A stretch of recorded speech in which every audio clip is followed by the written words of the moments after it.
What is going on, everybody?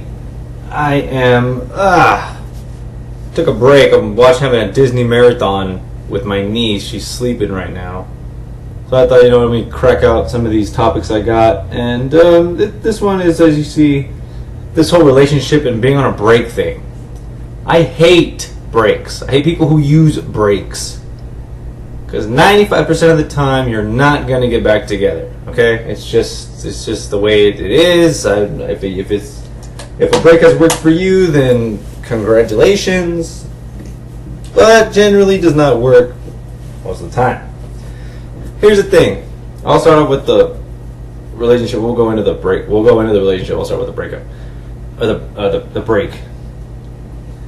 I think the reason people like to do breaks, mainly because they don't really like the person.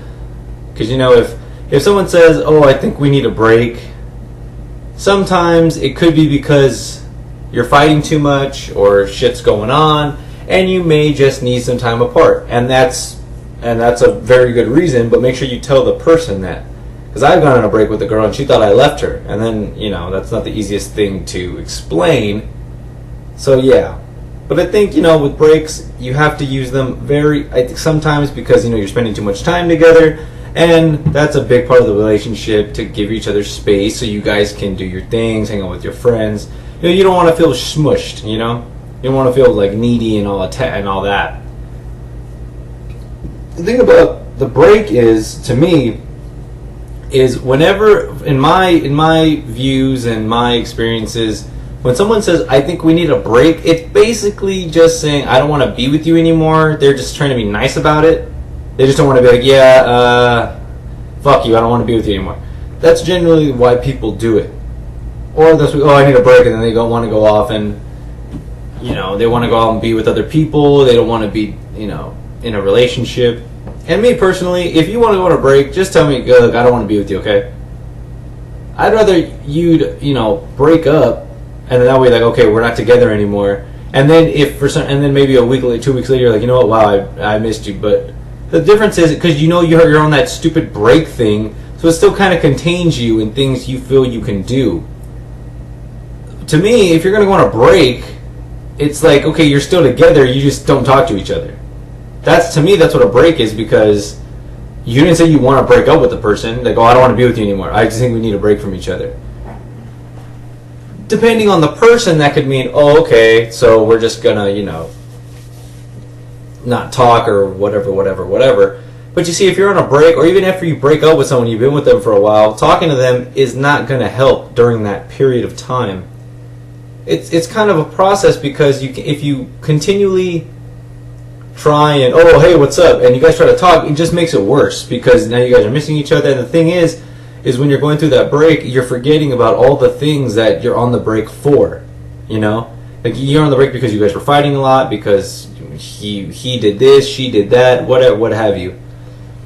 But your mind is telling you that, "Oh, you need to be with him because you miss him, and you'll never be with anybody again," and da-da-da. And that's what your mind tells you.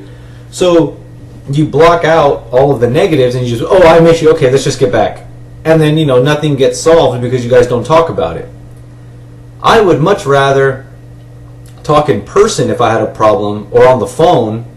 I mean, to me, even on the phone, it's not as good as person. I'm a confrontational kind of guy, and I would rather go straight to your face and say, "Okay, what's going on?" But that's just me. A lot of people aren't like that. Because when you guys are deciding a breakup, or da-da-da, and a lot of people don't communicate. You just, "Oh my God, we're having problems," and then you guys are afraid to talk about it. But one of the main keys, obviously other than loyalty, is communication. If you don't like something, well, then you got to say what's going on. Obviously, you're not going to obviously the person you're going to be with isn't perfect. They're going to have some kind of flaw you don't like. But as far as you arguing and all that stuff, people don't communicate. And that's why I know a lot of relationships. I've known a lot of relationships in my day, that some of mine and others, people I know, is because they don't communicate. They're like, "Yeah, I don't know what's going on." Like, that's bullshit. You know exactly what's going on. You just don't want to talk about it for whatever reason.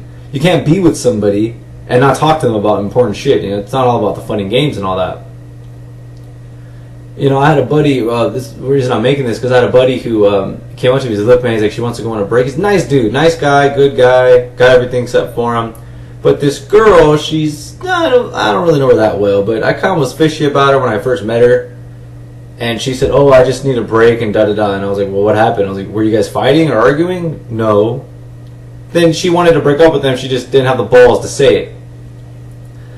Generally speaking, I'm just going to cut to the chase here. You have basically a 5% chance of getting back together with a person who says they want a break.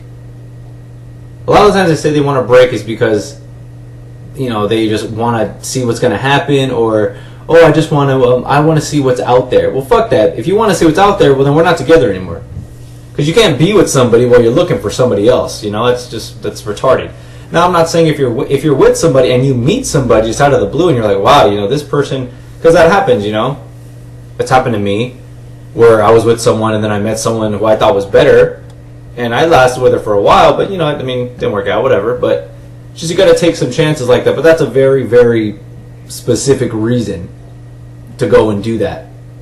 Not to go on a break and be, oh, yeah. I mean, I didn't go on the break. I broke up with the girl because I just didn't feel I was being on it. Because I was having these other feelings. I was like, look, I don't want you to feel like it's not fair to you, and da da da. And, you know, that was it. But, yeah, that whole break thing that's no joke. Another thing when it comes to relationships is college relationships. I know a lot of people I know, basically everyone I know, except for maybe a few people, are in college or dating someone who's in college.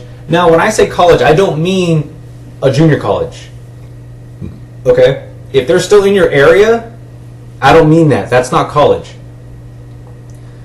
Generally, when you go to college, unless you live in major cities that have major universities like Los Angeles, like San Francisco, Sacramento, or, you know, cities like that, major cities, the ones that everyone knows, San Diego, you're probably, if you live in that city and they go there, you're probably still going to be okay. Maybe. I'm not saying it's going to happen. I'm saying it's a maybe. Because the thing is, you know, I know a lot of people, and I went through it, where, you know, you're going off to college, or your girlfriend or your boyfriend's going off to college, and you guys are going to try to make it work. How many people do you know who right before school year they just break up and they look, I don't think we're ready, da da da. And let me tell you right now, it's a good thing to do that because you got to grow as a person. You need to. I mean, you're going to meet. How many people are you going to meet when you go to a university? I mean, come on, you're gonna thousands of people. I mean, I don't know how many. I mean, I'm sure there's more than thousands, but.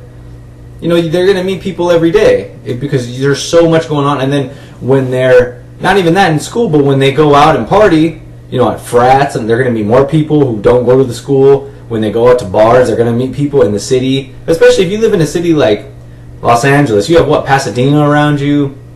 You know, there's a lot of cities. There's a lot of people there. So, you know, that's, you know, a friend of mine told me a story about, it's one of my mom's friends told me a story that his son was with this girl and they were all in love, whatever. Well, he got a scholarship to go to, I think it's UCSD, to play football, and she got a scholarship to go to Arizona State, or I don't know which one it is. And he told his son, hey man, look, just let go to San Diego, and then you finish your schooling. If you guys are meant to be together, you'll be together. But he didn't listen, and he moved. This is to show you how fucked up it can be. He moved to Arizona. He couldn't get into the school, though, because he was missing a course or something. So he had to take a class at like a little junior college. Well, one day he goes over to see his girlfriend to the dorm, and the roommate was like, oh, no, it was like, she's not here. Like, she's not here. And he's like, oh, all right. So he goes, he starts walking out, and he looks, and he sees a girl who looks like her. He goes down, and turns out this chick met somebody, knowing, this shows you how crazy it can be. She knows he moved down there, knows that he's going to go to school, and yet she's walking around holding hands with some guy and didn't even tell him that she had met somebody. He had to find out that way, and she stares at him and goes, oh, I think we need some time apart. Like, no shit, you fucking crack up. Oh, God. See, that's why when anyone spits that line on you, oh, I think we need time apart, or they're leaving you. It's plain and simple. There is no why, because that person has already made up their mind that they don't want to be with you anymore. You see what I'm saying? And, you know, sometimes people use it as a test to be like, well, let's see what he does, or da, da, da. You understand, when you do something like that, and you've been with somebody who you moved to another city for, or you were planning to, and whatever, that shit's gonna destroy you. It doesn't matter how tough you are, you're gonna be like, God damn, like really? You know, like that's why once I heard that story, I was like, damn, and this dude moved to another fucking state to be with her, and it didn't work out. So that's why I'm telling anybody out there who's going through it, college is no joke, you know. It's not all about studying. You're all adults. You know, you're gonna party and do all that good stuff, and they're gonna meet a lot of people, and that's just the way it is. That's why people break up. It doesn't matter how long they've been together. I guarantee you, unless they go to the same school, they will break up. Because only a handful of people are that fucking loyal to not leave. You know, so it's rough. You know, it's just the way it goes, though. But yeah, that break thing. To me, if it's after 2 weeks, it's done. Okay, if that. But here's another thing. Another way to test the break to see if you guys really care is, if you really like that person and you guys are just having a lot of problems, whatever, you can't wait a long time to talk. You give each other space, not just too much space, though. You know, and I know that all the girls are like, well, the guy has to text me first. No, fuck all that. If you really like the guy, you'll speak, hey, hope you had a good day, or hey, good night, hope you had a good day, da-da-da-da-da. I usually say about 2 days after, just so they know, okay, I'm still thinking about you and I care, I just want to make sure everything's good. Which is nice. I mean, that just shows that you really care about the person. If you didn't, you wouldn't give them the fucking time of day. But those are just my views on it. I'm sure there's tons more I can go into. But yeah, that communication's a big one. Settle all your problems, not even with your partner, but in life. You gotta speak up, and just, you know, if you're going through something, and that's something is, and also you gotta learn to pick your battles pretty wisely. You know, if they do something like leave dishes in the fucking sink, okay, yeah, you don't blow up on them about that. I'm talking about like real things that, even if to them it's not a big deal, but you're like, look, it really bothers me. Oh, okay. You see? And you know, it's like we all live and learn. I've made tons of mistakes in my day, but you know, grown from them, learned from them. So, you know, that is what I got to say. Alrighty? Peace.